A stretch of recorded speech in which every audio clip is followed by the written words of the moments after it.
Quiero empezar con una pregunta que probablemente te has hecho. ¿Qué sucede cuando mueres? Esta es una pregunta que inquieta a muchos, y hoy vamos a desglosarla de una manera completamente diferente a lo que estás acostumbrado. En lugar de hablar de lo que dicen las religiones o las filosofías, vamos a hablar desde la perspectiva de la física, del materialismo y la ciencia. Así que quédate conmigo, porque la respuesta te va a sorprender y te hará ver la vida y la muerte de una forma totalmente nueva. Y si es la primera vez que estás aquí, no olvides suscribirte para recibir más videos sobre ciencia fascinante. Cuando mueres, lo que realmente sucede no es lo que comúnmente imaginamos, no desapareces. Los átomos que componían tu cuerpo no se esfuman ni se destruyen. Ningún átomo se pierde. En lugar de eso, esos átomos se dispersan y se reorganizan. Y déjame decirte algo aún más interesante. La energía que alguna vez estuvo contenida en ti, como la electricidad en una batería, no desaparece. Se dispersa. El concepto de muerte, desde una perspectiva científica, no tiene que ver con la desaparición total, sino con la transformación de lo que eres. Y lo que eres, en esencia, es una estructura organizada de átomos que en algún momento se desintegra. Vamos a profundizar en esto, porque lo que sucede en el momento de tu muerte tiene implicaciones mucho más grandes de lo que piensas. Piensa en esto. ¿Alguna vez has observado cómo una vela se consume cuando la enciendes? La cera se derrite, el fuego genera calor y luz, y finalmente, la vela desaparece. Sin embargo, no desaparece en realidad. La materia que formaba la vela se ha transformado. La cera se ha convertido en vapor, en dióxido de carbono, en luz. Los átomos siguen ahí, pero ahora están en una forma diferente. Lo mismo ocurre cuando mueres. Tu cuerpo no desaparece. Se descompone y sus átomos se transforman en otros elementos y moléculas. Se dispersan en el aire, la tierra, el agua. Tus átomos son absorbidos por el entorno y pasan a formar parte de otros seres vivos.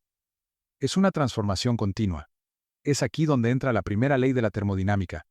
La energía no se crea ni se destruye, solo se transforma. Esta es una ley fundamental de la física que rige todo el universo. La energía que alguna vez estuvo contenida en ti, que mantenía todas tus funciones biológicas funcionando, no se pierde cuando mueres. Se dispersa, se convierte en otra forma de energía. Los procesos químicos que sostenían tu cuerpo se disuelven, pero la energía sigue ahí, de alguna manera. ¿No es fascinante? La misma energía que te permitía moverte, pensar y respirar sigue siendo parte del universo. Es importante entender que no solo se dispersa la energía, sino también la materia. Cada átomo que formaba tu cuerpo sigue existiendo. Piensa en el carbono, por ejemplo.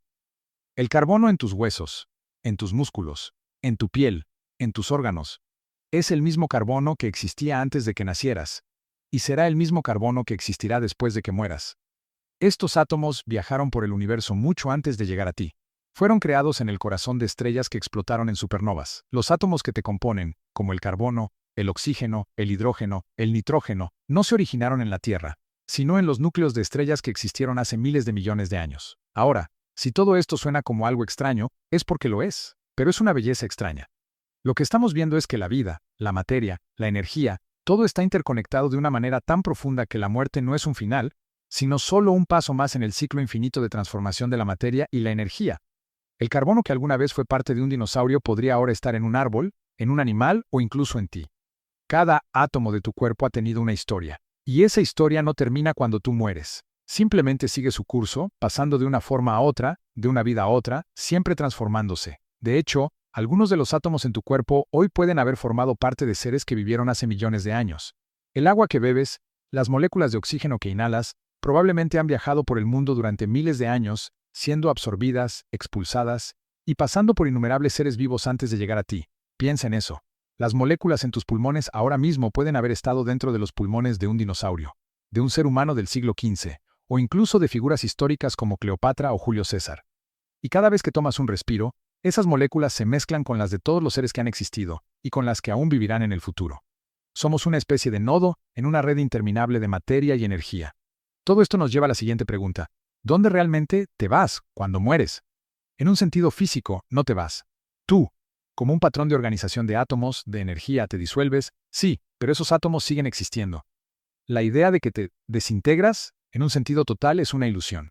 Como cuando un árbol cae y se descompone en la tierra, ese árbol sigue existiendo, pero de una forma nueva.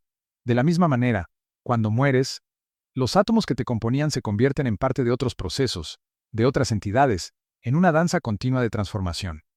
Es crucial entender que el patrón que tú representas es lo que desaparece. Eres un patrón, una organización temporal de átomos, que se desintegra con el tiempo. Los átomos que eran parte de ti, esos bloques fundamentales de la vida, se reorganizan en otras formas. La muerte no es un fin, sino un cambio en cómo los átomos se organizan y en qué forma participan en el ciclo eterno de la materia. La vida, entonces, es un momento en el que los átomos se organizan de una manera muy particular para crear conciencia, para crear un ser que puede pensar, sentir, cuestionar y existir como tú. ¿Y qué pasa con la energía? Bueno, esa energía nunca desaparece aunque se disperse. Cuando mueres, la energía que estaba dentro de ti, la energía que hacía funcionar tus órganos, que permitía que tus células se movieran y tus pensamientos se formaran, se dispersa. Pero no se pierde. Se convierte en calor, en luz, en moléculas que interactúan con el entorno, formando nuevas conexiones. La ley de conservación de la energía nos dice que esa energía no se puede destruir, solo se transforma. Es como si, cuando apagas una luz, la energía de la luz no se pierde, solo cambia de forma. Y cuando pienso en todo esto, hay algo profundamente hermoso y tranquilizador. No es una belleza de la muerte como tal, sino una belleza en la forma en que el universo funciona. El hecho de que todo lo que somos, lo que hemos sido y lo que seremos, sea una parte de este proceso interminable de transformación es, de alguna manera, reconfortante. Aunque nuestro patrón se disuelva, nuestra materia sigue participando en algo más grande. Y de alguna forma, eso nos hace ser parte de todo. ¿Acaso no es eso lo que todos buscamos? Una forma de conectarnos con lo infinito, con lo eterno. Piensa en esto. El carbono que alguna vez formó parte de un árbol que creció hace 1000 años, ahora podría estar en el aire que respiras, en una planta que comes, o en el cuerpo de otro ser humano. Es fascinante pensar que, a través de todo este proceso, la materia se va reorganizando, pasando por miles de formas y vidas, pero nunca realmente desaparece. Y esa es la belleza de todo esto. La muerte no es el fin de los átomos, ni de la energía. Es simplemente un momento en el que el patrón cambia, y algo nuevo comienza. Déjame llevarte por el camino de cómo llegamos, paso a paso, a poder hablar de la muerte con la frialdad y la belleza de la ciencia, sin necesitar suposiciones místicas. Y lo primero que tienes que notar es esto: durante la mayor parte de la historia humana, nadie podía separar lo que pasa de lo que sentimos que pasa. La muerte era un misterio total, porque no había instrumentos, no había teoría, no había una manera de medir nada con precisión. Los griegos antiguos ya habían encendido una chispa importante. Demócrito y Leucipo propusieron una idea radical para su época: que todo está hecho de partículas indivisibles, átomos, moviéndose en el vacío. No tenían microscopios, no tenían química moderna. Pero esa intuición de que la realidad podía explicarse por piezas y reglas fue como plantar una semilla. Luego vino Aristóteles, con una visión más continua de la materia, y su enorme autoridad intelectual hizo que Europa se quedara siglos girando alrededor de ese marco. No era malo, era lo que se podía sostener sin experimentos finos. El problema es que sin medición, la muerte se vuelve un concepto filosófico, algo se va. ¿Qué cosa?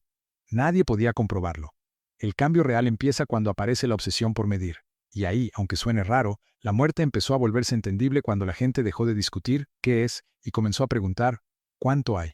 En los siglos de la revolución científica, los investigadores empezaron a diseñar experimentos que no dependían de la opinión de nadie, sino de números, balanzas, termómetros, cronómetros. Uno de los golpes más decisivos fue entender que, en las transformaciones químicas, la materia se conserva. Antoine Lavoisier hizo algo que parece sencillo, pero es una bomba intelectual. Pesó reactivos y productos con cuidado, y mostró que, en un sistema cerrado, la masa total no cambia. Su frase famosa, dicha de varias maneras a lo largo del tiempo, se resume en que nada se pierde, nada se crea, todo se transforma. Lo importante aquí no es la poesía, es la balanza.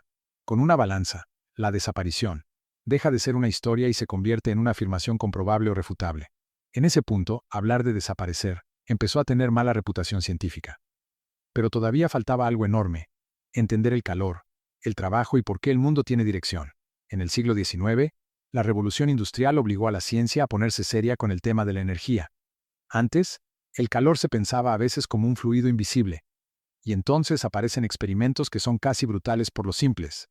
Benjamin Thompson, conde de Rumford, observó el calor generado al perforar cañones. Mientras más trabajo mecánico, más calor. Eso ya insinuaba que el calor no era una sustancia que se gastaba, sino un tipo de movimiento.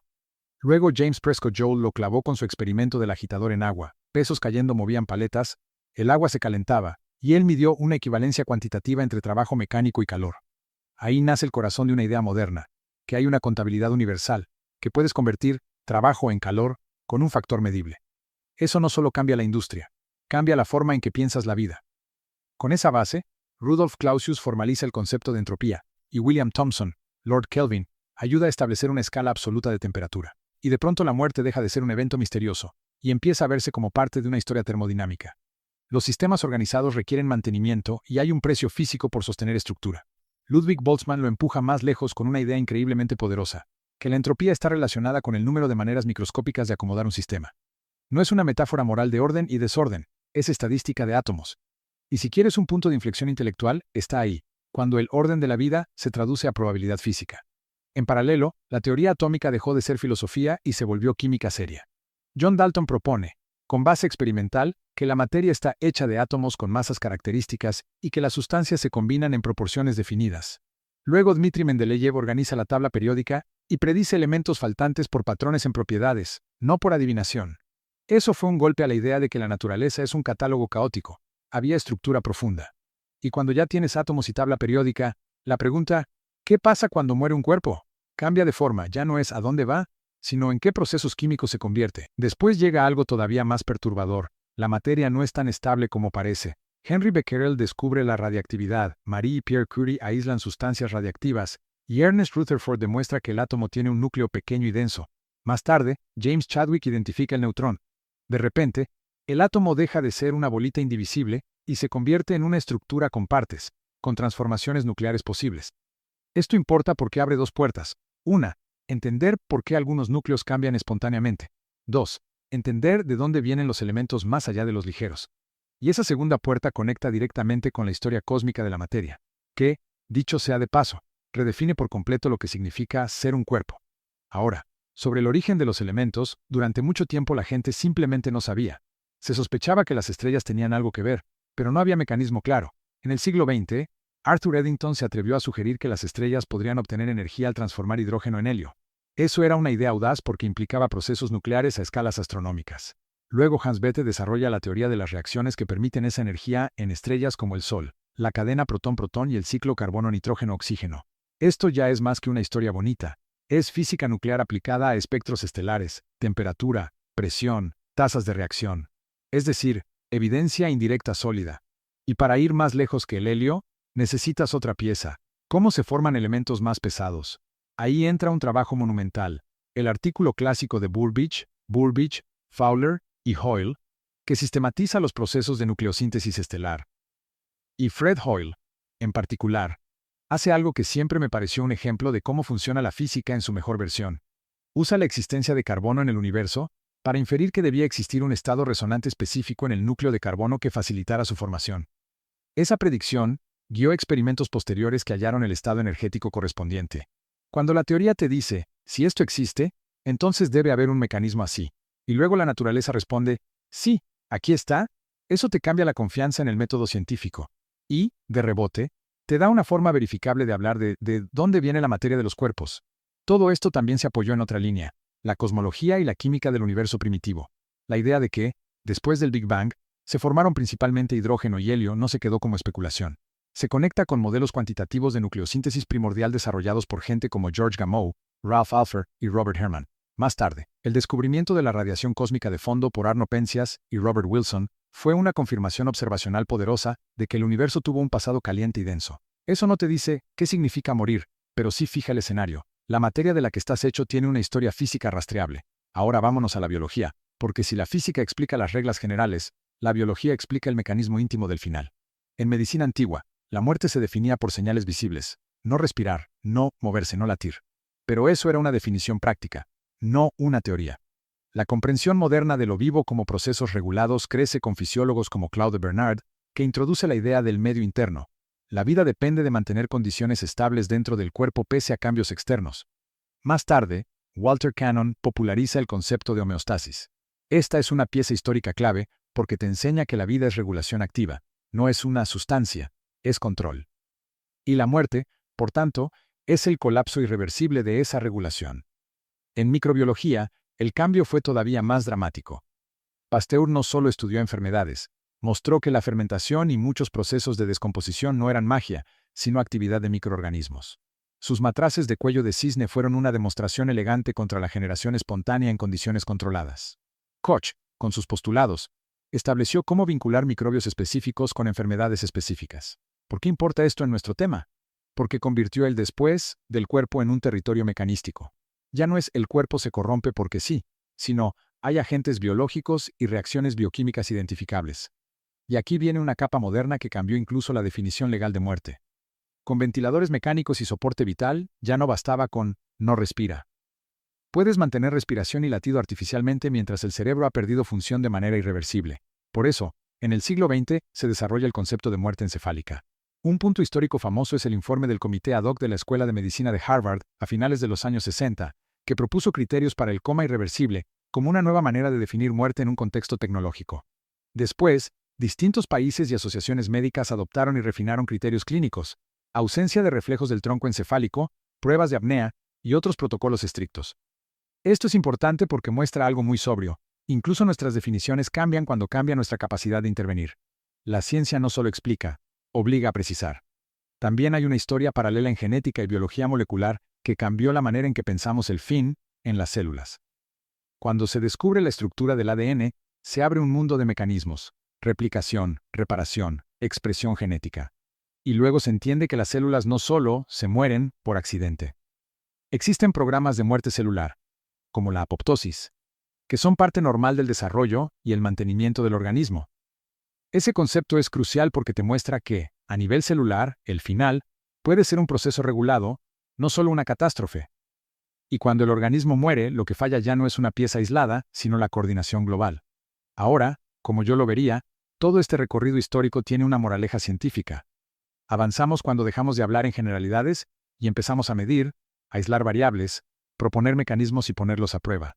Pasamos de algo se va, a esto ocurre cuando se apagan tales funciones, de la materia desaparece, a la masa se conserva en condiciones controladas, de la vida es una esencia, a la vida es regulación y dinámica bioquímica. Ese es el progreso real.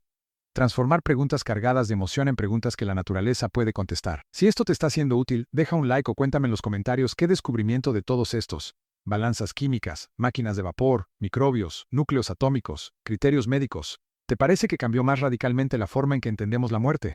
Después de todo lo que hemos aprendido sobre la muerte, la energía, los átomos y la materia, quiero que te detengas por un momento y pienses en algo. Hemos recorrido un largo camino, desde las antiguas teorías filosóficas hasta las explicaciones científicas más avanzadas, pero ahora es el momento de dar un paso atrás y reflexionar sobre lo que todo esto realmente significa para ti y para el mundo que te rodea. Porque aunque todo esto esté basado en hechos científicos y evidencias observables, hay algo profundamente humano en tratar de comprender lo que sucede cuando morimos. Y es esa conexión personal lo que realmente transforma cómo vemos la vida. Si algo hemos aprendido, es que la muerte no es un fin absoluto. Desde un punto de vista materialista, no desapareces. Lo que eres, tu cuerpo, tu energía, tus átomos, solo se transforman. Te conviertes en parte de algo mucho más grande que tú, y eso es algo hermoso. Es un ciclo interminable de transformación y reorganización. Los átomos que alguna vez formaron tu cuerpo seguirán existiendo, pero no de la misma manera. Serán parte de nuevas formas de vida, de nuevas estrellas, de nuevas ideas. Esta es la belleza de la naturaleza, la idea de que nada se pierde, sino que todo se recicla. Y aunque a veces parece que las cosas se desvanecen, en realidad lo que ocurre es que simplemente se reconfiguran. Eso, en sí mismo, es una forma de inmortalidad. Puede que no sigas siendo tú de la forma en que te conoces ahora, pero tu esencia, esa materia de la que estás hecho, persiste, adaptándose y transformándose en nuevas formas de existencia. Pero, ¿cómo afecta esto nuestra vida cotidiana? La muerte, aunque a menudo la evitamos, es algo que nos toca a todos. Nos pasamos la vida evitando pensar en ella, incluso cuando está tan presente. Y sin embargo, en cada momento, estamos conectados a ella. Porque vivir es, en su esencia, una constante transformación. Cada segundo que pasa, nuestras células se están regenerando, nuestros átomos se están reorganizando. Cada pensamiento, cada decisión que tomas, está marcado por la energía y la materia de la que estás compuesto. La vida es un proceso continuo de transformación, y la muerte, al igual que la vida, es simplemente una parte de esa cadena. En lugar de verla como algo aterrador o negativo, podemos empezar a verla como una oportunidad para entender más profundamente nuestra conexión con el universo. Lo interesante es que, en la vida diaria, ni siquiera notamos muchas de las cosas que están relacionadas con estos conceptos tan profundos. Los procesos biológicos que nos mantienen vivos. El latido del corazón, la respiración, la digestión. Ocurren a un nivel tan automático que rara vez nos detenemos a pensar en ellos. Cada vez que respiramos, cada vez que comemos, estamos participando en estos ciclos fundamentales de transformación. La energía que usamos para movernos, pensar o incluso para existir, proviene de la conversión de la materia, de los átomos que han estado viajando a través del universo durante miles de millones de años. Y ese proceso de conversión es, en cierto sentido, lo que define la vida. Todo lo que comemos, todo lo que tocamos, todo lo que respiramos está relacionado con este ciclo continuo de transformación de la materia y la energía. ¿Alguna vez te has parado a pensar en lo que está detrás de un simple respiro? Ese aire que inhalas, aunque te parece que es algo común, está lleno de historia. Las moléculas de oxígeno en ese aire, los átomos de carbono que forman parte de los alimentos que consumes, todos tienen una historia increíblemente antigua, que va desde las primeras estrellas del universo hasta el momento en que te llega a ti. Cada vez que tomas un respiro, estás participando en ese proceso cósmico de transformación. Y no solo eso, sino que cada una de tus acciones tiene un impacto. Las decisiones que tomas, las interacciones que tienes, incluso las cosas pequeñas y aparentemente insignificantes, son parte de este proceso de transformación. Cada vez que compartes una sonrisa, un pensamiento, una idea con alguien, estás haciendo que esa energía y esa información se muevan de una persona a otra. No solo los átomos se transfieren, las ideas, los sentimientos, la energía emocional también lo hacen. Estás en constante interacción con el universo y, de alguna manera, el universo sigue adelante gracias a ti. Ahora, si reflexionamos sobre el hecho de que todo esto es cíclico y está en constante cambio, la muerte deja de ser algo temido o malinterpretado como un final rotundo.